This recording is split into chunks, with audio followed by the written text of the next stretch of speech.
यादव जी के लाठी जब ठेकेला भक भक माल फेंकेला सखी हो। यादव जी के लाठी जब ठेकेला भक भक माल फेंकेला।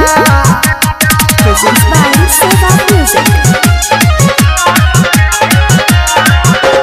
Presents by Seva Music.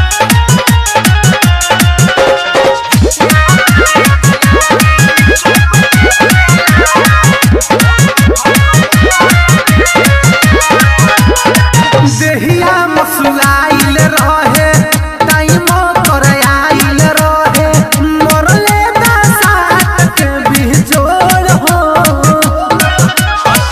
कैसे बताई सखी का हम सुनाई सखी भपद न हो जाता अजोर हो।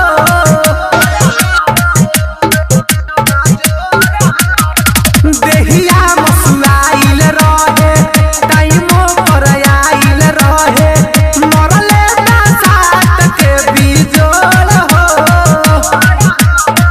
का हम बताई सखी कैसे सुनाई सखी भपद न हो जाता अजोर हो। हथवा जब पड़ जाला देहिया सिहर जाला जगह देखेला हाँ ये जगह देखेला सखी हो। यादव जी के लाठी जब ठेकेला भक भक माल फेंकेला सखी हो। यादव जी के लाठी जब ठेकेला भक भक माल फेंकेला।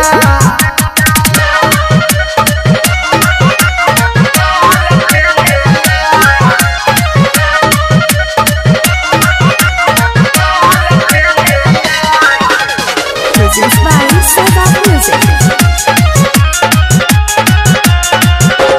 Presents by Seva Music. राजना बेदर्दी छुए टप टप पासे ना छुए राइटर संतोष सबके जर हो। लहंगा में पड़ल छाला चलल ना हमसे जाला यादव जी के लाठी बड़ी बड़ हो।